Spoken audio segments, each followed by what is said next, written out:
Hello friends, आज हम लोग पावर इंजीनियरिंग पढ़ेंगे। ये 5th सेमेस्टर में मैकेनिकल ब्रांच को पढ़ना है, पावर इंजीनियरिंग। इसमें हम लोग पहला टॉपिक आईसी इंजन पढ़ेंगे। आइए देखते हैं पावर इंजीनियरिंग किसे कहते हैं। It is the branch of engineering in which we study how much heat energy is converted into useful work और पावर। यह इंजीनियरिंग का एक ऐसा ब्रांच है, शाखा है, जिसमें हम लोग हीट एनर्जी को वर्क या पावर में कन्वर्ट करते हैं। इसके बारे में अध्ययन करेंगे पावर इंजीनियरिंग में। पहला यूनिट है, पहला चैप्टर है आईसी इंजन। आईसी इंजन के बारे में हम लोग देखेंगे।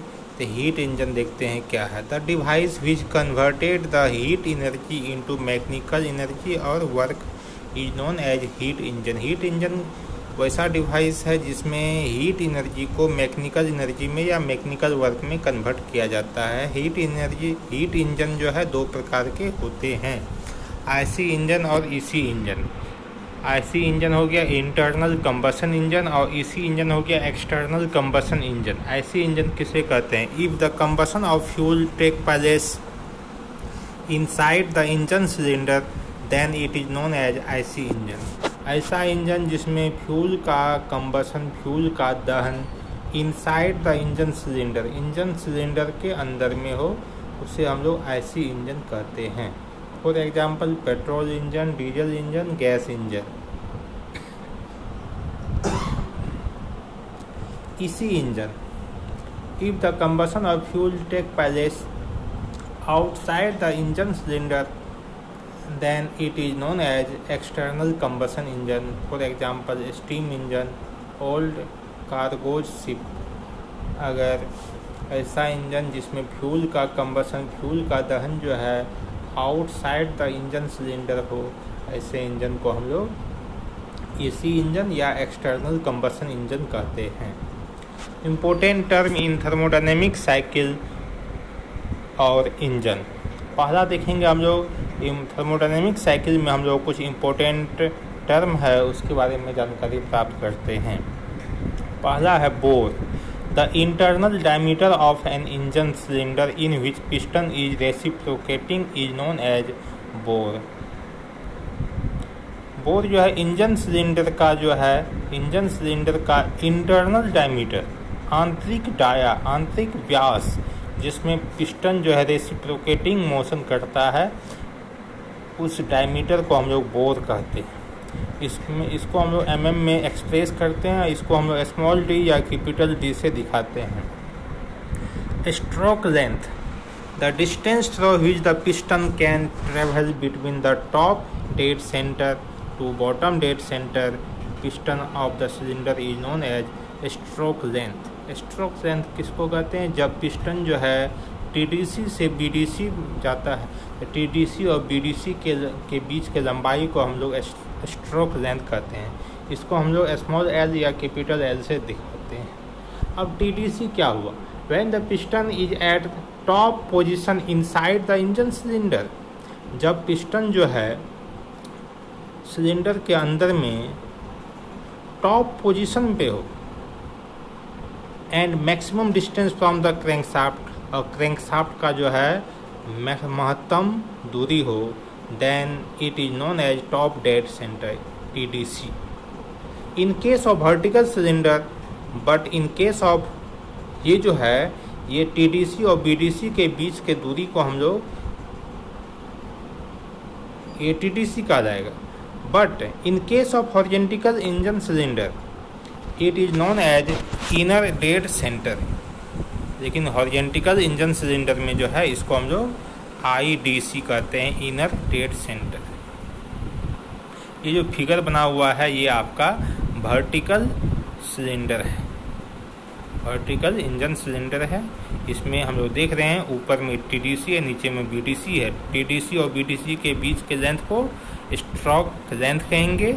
और वो जो टीडीसी हम लोग दिख रहा है, जब पिस्टन जो है महत्तम जिस पोजीशन पे टॉप पे जाएगा, वहाँ उस पोजीशन को हम लोग टीडीसी कहते हैं।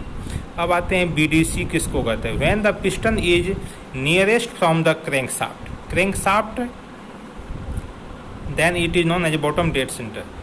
पिस्टन जो है क्रैंक शाफ्ट के नज़दीक में हो, when the piston is nearest, piston जो नज़दीक में हो क्रैंक शाफ्ट के नज़दीक में हो, क्रैंक शाफ्ट दिख रहा है और ये पिस्टन हुआ, पिस्टन यहाँ से टीडीसी से बीडीसी पे आएगा या आईडीसी से ओडीसी पे आएगा, तो यहाँ पे तो पिस्टन जो है क्रैंक शाफ्ट के नज़दीक में हो तो उसको हम लोग बॉटम डेड सेंटर बीडीसी कहते हैं।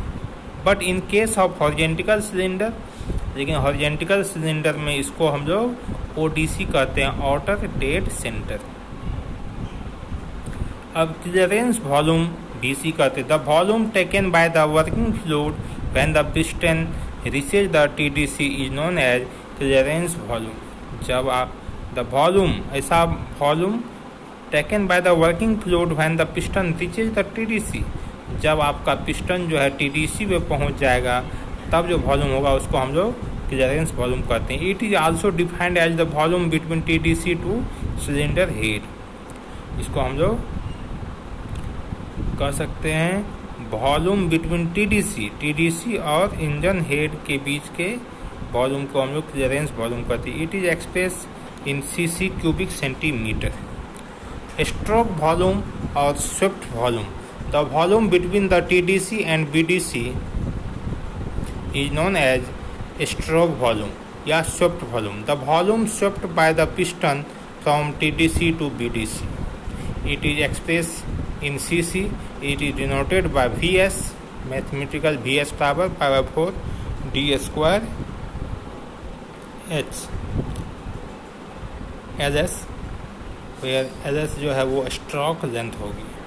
तो स्ट्रोक वॉल्यूम टीडीसी और बीडीसी के बीच में, जैसे इंजन सिलेंडर है उसके बीच में टीडीसी से बीडीसी पे पिस्टन जाएगा, तो जितना वॉल्यूम को स्वेप्ट करेगा, जितना वॉल्यूम को वो वहाँ से हटाएगा, वो वॉल्यूम आपका स्ट्रोक वॉल्यूम होगा। जब पिस्टन आपका ऊपर में होगा टॉप डेड सेंटर पे और उस सिलेंडर के ऊपरी भाग, उनके बीच में जो वॉल्यूम जो शेष बचेगा, बहुत कम मात्रा में बचेगा, उसे हम लोग क्लियरेंस वॉल्यूम कहते हैं। Compression ratio, it is defined as the ratio between total volume to the engine cylinder to the clearance volume. Clearance volume, total volume और क्लियरेंस वॉल्यूम के रेशियो को हम लोग कंप्रेशन रेशियो कहते हैं, आर कहते हैं। तो आर बराबर टोटल वॉल्यूम हो गया। टोटल वॉल्यूम में क्या होगा, stroke volume plus clearance volume बटा क्लियरेंस वॉल्यूम, तो 1 प्लस वी एस बटा वी सी।